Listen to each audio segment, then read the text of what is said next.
Hello, this is my Sketch Wallet Slim version. I don't see a lot of videos on YouTube showing off the Slim version, so I thought I would make this video kind of showing off mine and how I use it and how I've made it my own. This guy here, we'll start off with the little feature that this Slim offers, aside from being, like a card wallet style sketch wallet versus the traditional open book style.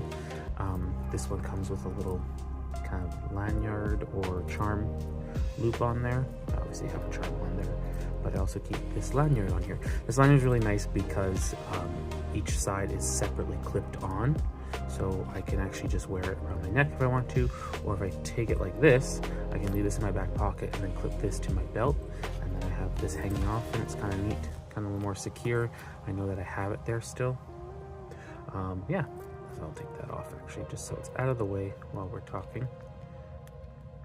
Oh, there we go. Move that out of the way. Yeah, and then you have the back pocket here. There's the mesh pocket, the elastic mesh pocket. It's got a little separator in between the two. I put the pencil there, and then just keep my little sticky notes and stuff like that in there. A couple of paper clips, because you never know when you need them. They're always so handy for so many things. The top inside area, that's where you would keep your cards and whatnot. Just because, the cards would fit in here, but the RFID protection is built into the inlining of this material. So that's where I would normally keep a card. Cards are actually in there. They're not too hard to get out. It really, over time, it's a little more rigid when you first get it, but the more you use it, it kind of softens up, but still holds good form, but it just becomes easier to work with. Yeah, and then the front, well, I keep the money on the side, in the back of the book, which is a nice spot. This money's a little bit longer than what I'm used to, but this stuff, it still works in there, and it's quick to get out. I don't have to go digging for it. It's right there, and I can just pull out what I need. Don't carry a lot of cash with me anyways. And then I have my little pen clip that I've made. That is nice, because I tend to use a bunch of different types of pens and things like that. Keep a pencil because it's always handy. I prefer to draw with pencil, specifically if I'm getting like rough ideas out before I want to like line them with ink and things like that. But I always keep this pen with me, which is the Hongdion M1, I believe they call it. Just a fountain pen. It's nice because it's very small and compact, but when posted, it's pretty much a decent size, almost full size fountain pen, and it's really nice. I use their ink as well. It was just, I'd gotten both of them on Black Friday, the Black Friday deal, and it worked out to be a really nice price. But the ink I use is the purple ink, and I really like it. It turns out really nice. This isn't from that. That's actually from this leaf, or petal, I should say. I wanted to try something I saw online where you put it down and then hammer onto it to get the imprint. I don't think this was a fresh petal, so it didn't end up working out. The book itself is something actually I made, as you can tell by this elastic here. It's designed to kind of have that effect that you get with traveler's notebooks kind of style books. I just cut the pages that I wanted, slipped them in there, then use them. It's nice too because I can just take them out or add any more into the middle by that point. And the calendar on the back, of course.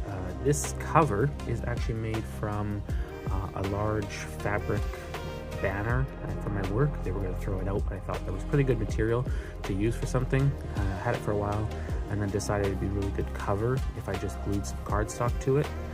This is the glue itself, but it's dry now. It's just not sticky. Clearly left a residue or something. It was a spray glue that it's kind of different than normal glue to use. You have to kind of spray it on, give it some time to like oxidize before it gets really tacky, and then you can apply it. So I guess it's got some working time, but I find if you stick the things together before it's gotten that tackiness, it takes a lot longer to adhere together, to bond. So I tend to spray both sides, let them air for a bit, and then apply them. So yeah, that's what I did with this guy here, and made it into my little book, because they do come with sketchbooks, the little sketch wallet books. I really like them. I'm using the larger one in my large size sketchbook. The material, the paper they use, the paper quality is so good. When I first got my sketch wallet, I was too afraid, too nervous to use it, because they were such nice looking books and paper quality is really nice, and I didn't want to just, you know, up and use it for something so mundane. So I have this one clearly saved in this plastic. I would like to eventually use it. As it is right now, it's a little hard to order them to Canada from the States. The shipping is pretty ridiculous. So once it becomes a little more cost effective to buy the sketchbooks, I'll start doing that, and then I won't be so cautious to use them. But I do like them. They're really nice. The feel of the covers is really nice too. But in the meantime, I kind of make my own sketchbooks, since you can't really find many sketchbooks that would fit this. I have found, I'll actually get it. I have found these ones. They're nothing special, just your typical little 80-page notebooks, or 80 sheets, I should say, so 160 pages. They are just a small size little hardcover, elastic bound book. The gilding on the edges is really cute. I got them from the local dollar store, and they're the perfect size page-wise. Cover-wise, they're just too big, so they don't fit in here. The covers, I think, measure just over 4 inches. And this thing fits exactly 4 inches or less. The typical sketchbook, the sketchbooks you get with the sketch wallet are 3.5, if I remember correctly, so they fit in nicely.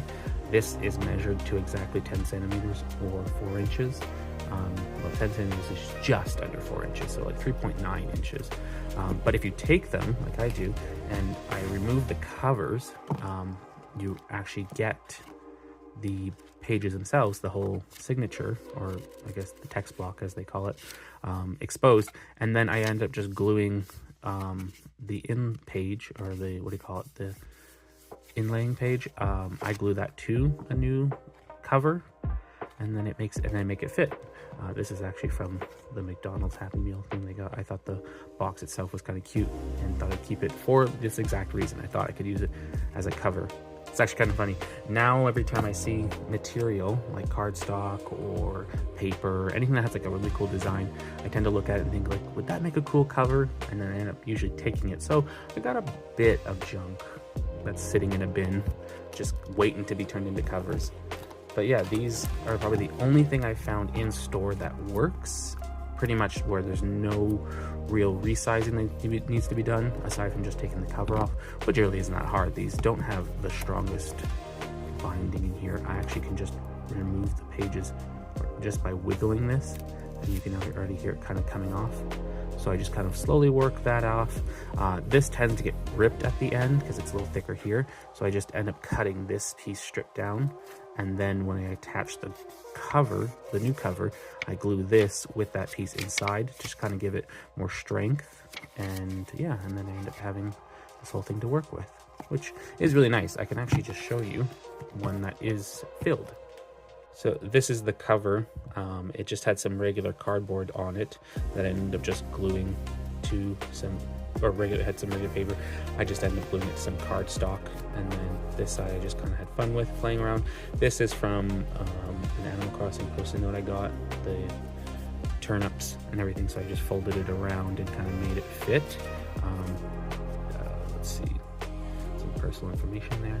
But yeah, made it fit and fold it around and work. As you can see, it's from last year. Yeah, and then, so what I did with this one was I actually went through it one way and then flipped it around and used it the other way.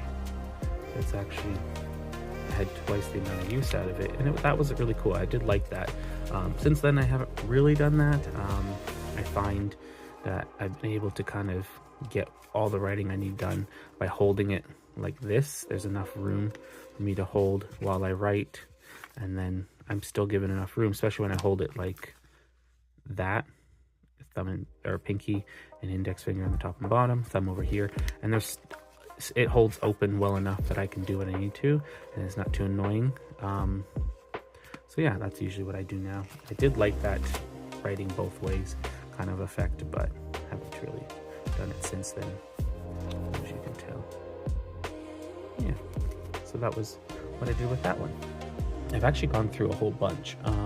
I think I'm now at, let's see, how many small little notebooks have I gone through? 1, 2, 3, 4, 5, 6, 7, 8, 9, 10, 11. So this is the 12th book I'm on for Sketch Wallet. I've gone through them all. There's not the originals. I still haven't gone through this one. That one's probably, at this point I'm treating it like the Holy Grail. I haven't gone through this one. I haven't even touched this one yet. So one day I'll get to use that one. But 12 of my own books that I've made or kind of repurposed into Sketch Wallet book I've done here.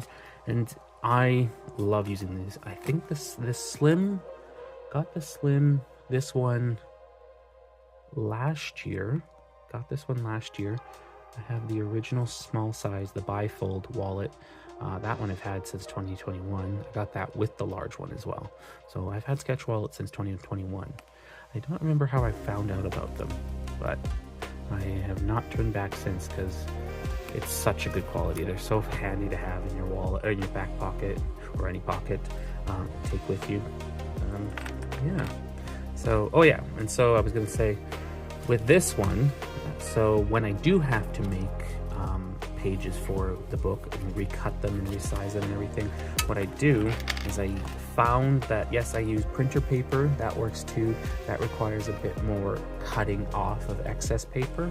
But I've actually found this little guy, but about an A6, I want to say A6 size notebook. I got it from the dollar store as well. The cool thing about this one was it was ring bound. It had all the coil bound, I should say. But it had different sections of different paper types. So we had lined paper here. The next one had dot grid, and the last pages are blank. So I actually found that what I can do with them is, let's see, I have it here. I have this little guy as my template. It's about the size of a Sketch Wallet, just the cover itself, and I have the measurements broken down so I can use a ruler and just find out exactly where it fits. These ones, this book in particular is really handy because it actually fits 2 pages, 2 full spreads, 2 full sheets of paper with a tiny bit of excess on both sides and in the middle. So there's very little cutting that needs to be done. When I actually remove these pages, I find, I do with the dot grid. The dot grid actually is a good example. When I line this up to where I want, it fits basically from each dot on each end. The pages fit, so it's actually really handy. I removed the rings, just kept these clips on here to keep it all together. I'll just take out the sheets I want. Then I just cut off the holes here at this line, and then I measure how many dots down I need to go, and then how many dots more, kind of see that space. So what I do is I end up folding it in half and then cutting it across, so I make 2 sheets, and then I size it to fold it up, size it to what I need, figure out everything, and then cut it to the proper shape. So I only end up cutting it like once and then twice and 3 times to cut off that extra little bit. So I had 3 cuts versus I think when I use printer paper it requires like 4 or 5 cuts. So it's a lot easier. Plus, it's harder to make lined paper the right orientation when you're cutting it down to size. So the handy thing about this is I can actually get 2 sheets or 2 pages, 4 pages, I should say, 4 pages off of this one sheet, and the lined paper would be the lines would be in the right orientation. So I end up using that, and it's so much paper that I only end up needing like 15, maybe 20 of these pages, and that gives me like 30 to 40 sheets, or 30 to 40 pages. I always mix up pages and sheets when it's technically they're sheets, but back and front makes a page in a book. So yeah, it doubles the amount when not needing so much pages, or how many pieces of paper that you convert. So that's usually what I end up doing. Plus quality of this paper is really nice. It's a thinner type of paper, not too thin. It's actually a little, you can kind of feel it. It's a little bit thinner than printer paper. It's really soft. There's no real grain or tooth to it, but it takes ink or fountain pen really nicely. There's no ghosting that you really see on it. Just the faintest amount, I would say. But yeah, that is kind of how I set up my little sketch wallet slim size. I hope you guys enjoyed. Yeah, thanks for watching. We'll see you later.